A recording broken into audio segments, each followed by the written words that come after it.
안녕하세요, 여러분. 와봄 토픽입니다. 지난번 84회 시험이 끝났죠?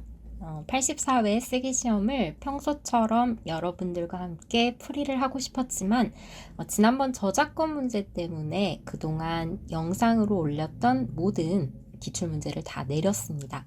그래서 이번에는 이번 시험 문제 중에 여러분들이 좀 어려웠던 것 또는 여러분들이 많이 틀렸던 것 여러분들이 많이 질문해 주신 부분을 좀 가려서 이렇게 포인트로 만들어서 그 부분을 중심으로 설명하는 시간을 갖도록 하겠습니다. 이번 시험 문제와 비슷하지만 제가 새롭게 자료를 만들었고요. 이렇게 비슷한 자료를 만들었기 때문에 이런 문제 어떻게 문장으로 써야 하는지 설명드리도록 할게요. 보도록 하겠습니다. 이번 53번 문제에서 포인트 부분입니다. 두 번째 그래프로 나온 내용이었죠. 연령대별 스마트폰 사용 인구 증가 현황이었어요. 제목부터가 인구 증가 현황이기 때문에 밑에 나오는 모든 인구가 다 스마트폰 사용이 증가했다라는 건 다 똑같죠.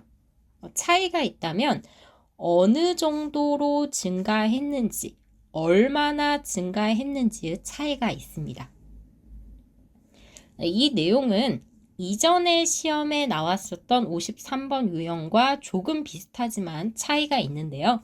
과거의 53번 문제 유형은요, 연령별 스마트폰 사용 비율이라고 하면 주로 두 연령이 비교되어서 한 연령에 비해 지금 이 빨간색으로 표시된 부분이 강조되기 때문에 이 부분을 강조해서 이 차이점을 비교해서 쓰는 문장으로 나왔었죠.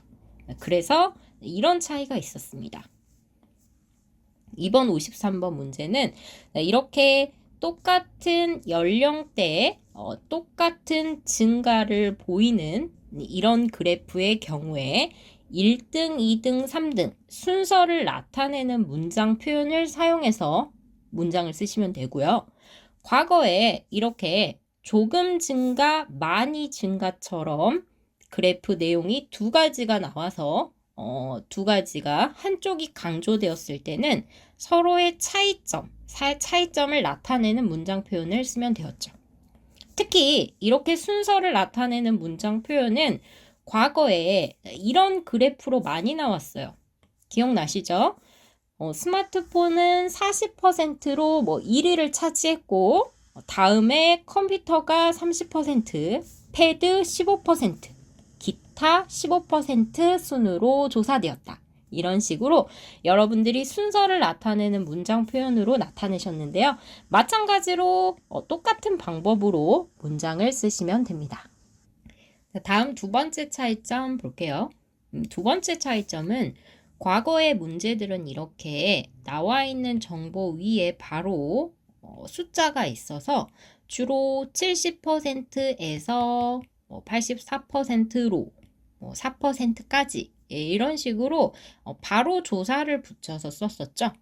하지만 이번에는 이 주어진 표에 바로 숫자가 있는 게 아니라 이 표가 얼마나 증가했는지 증가에 대한 숫자만 있기 때문에 쓰는 방법이 좀 다릅니다. 이걸 한번 비교해서 볼게요. 이렇게 보시면 되는데요. 여기서 보면 20, 30대의 경우 여기도 20, 30대의 경우 똑같죠. 여기서는 70%, 84% 각각 이 정보에 대한 숫자가 있기 때문에 70%에서 84%로 아니면 5%에서 50%에 이르기까지 이런 식으로 바로 조사가 와서 얼마나 증가했는지를 나타냈다면 이번에는 20만 명이 증가한 내용을 나타내기 때문에 문장을 쓰실 때 20만 명이라는 숫자 다음에 이게 증가한 수다, 증가한 내용이다 라는 것을 바로 동사를 붙여서 사용해 주시면 됩니다. 20만 명 증가해. 그 다음에 이 부분은요. 10만 명 증가해. 마지막 4만 명 증가해. 증가하다 대신에 뭐 20만 명 늘어서 뭐 20만 명 뭐 많아져서 이렇게 비슷한 단어로 바꿔서 써도 마찬가지겠죠. 자, 비교해 보면 이렇게 됩니다. 20, 30대의 경우 20만 명 증가해 가장 크게 늘었으며 이게 1등이라는 말이죠. 1등. 40, 50대가 10만 명 증가해 그 뒤를 이었다. 2등이라는 거고요. 마지막으로 60, 70대가 4만 명 증가해 가장 조금 증가한 것으로 나타났다. 마지막 3등이죠. 비교해서 보면 이 그래프는요. 서로의 차이점을 이야기하면서 약 4.5배에 40, 50대가 가장 많이 증가했다. 이 부분 강조해야 하기 때문에 했으나 했지만 한 대 반에 한 대 비해 이런 차이를 나타내는 연결하는 표현을 쓰면 됩니다. 보시면요. 20, 30대의 경우 70%에서 84%로 다소 증가했으나 여기서 다소라는 것은 조금이라는 표현과 같죠. 조금 상승했으나 40, 50대의 경우 5%에서 50%에 이르기까지 이거 붙였어야 되는데 잘못해서 띄었었네요. 붙였어야 된다는 거 생각해 주세요.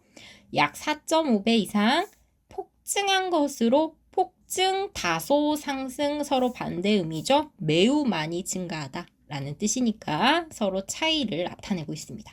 폭증한 것으로 나타났다. 이렇게 차이점을 비교할 수 있습니다. 이해되시죠? 마지막으로는 좀 고급 표현 더 살펴보도록 할게요. 이번 시험에 나온 것처럼 얼마나 증가했는지를 나타내는 이 표현은 증가폭이라는 표현으로도 나타낼 수 있습니다. 보시면요. 20, 30대의 경우 20만 명 증가하여 증가폭이 가장 컸으며 라고 쓸 수 있고요. 다음으로 뭐 이렇게 그 뒤를 이었다. 마지막으로 60, 70대가 4만 명 증가해 증가폭이 가장 낮았다. 가장 작았다. 라고 표현할 수 있겠죠. 증가폭이 크다, 증가폭이 작다 라는 표현도 얼마나 많이 증가했고 조금 증가했는지 비교하는 표현에서 쓸 수 있어요. 다음 두 번째는요. 여기 그래프처럼 퍼센트가 나와 있을 때는 증가폭이라는 단어 대신에 증가율이라는 표현을 씁니다. 이때 이 증가율은 완만하다, 가파르다라는 단어를 써요. 완만하다라는 것은 기울기, 이게 기울기죠. 이 기울기가 작다라는 의미고요. 가파르다라는 것은 이 기울기가 매우 크다, 기울기가 급하다라는 뜻이 됩니다. 그래서 62%에서 64%로 증가율이 완만한데 비해 완만했으나 이렇게 표현할 수 있겠죠. 40, 50대의 경우는 증가율이 매우 급했다, 아니 증가율이 매우 가팔랐다 라고도 쓸 수 있겠죠. 자, 마지막. 자, 여기서도 마찬가지로 퍼센트이기 때문에 유를 붙일 수 있는데요.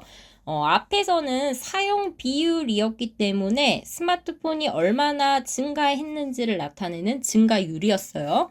여기서는 판매 비율이기 때문에 단어를 판매율이라고 나타내실 수 있습니다. 판매율이 높다, 판매율이 낮다 라고 사용할 수 있죠. 그래프의 정보나 내용에 따라서 사용할 수 있는 고급 표현, 어휘들이 좀 달라집니다. 자, 여기까지 이번 84회 53번 문제와 관련해서 제가 준비한 수업이 끝났습니다. 여러분들 혹시 이번 쓰기 시험과 관련해서 질문하고 싶은 내용이 있으신가요? 궁금한 점이 있으신가요? 댓글로 남겨주시면 그것과 관련해서 제가 포인트 되는 부분 잡아서 영상으로 만들도록 하겠습니다. 여러분들 많이 질문해 주세요. 네, 그리고 마찬가지로 저작권 때문에 내렸던 과거의 기출문제도 지금과 같은 방식으로 여러분들 글 쓰는데 기억할 수 있는 이런 포인트 잡아서 다시 과거 기출문제가 저작권에 걸리지 않도록 변형해서 문제를 올려드리도록 하겠습니다. 자, 여기까지 수업 마무리하겠습니다. 여러분 감사합니다.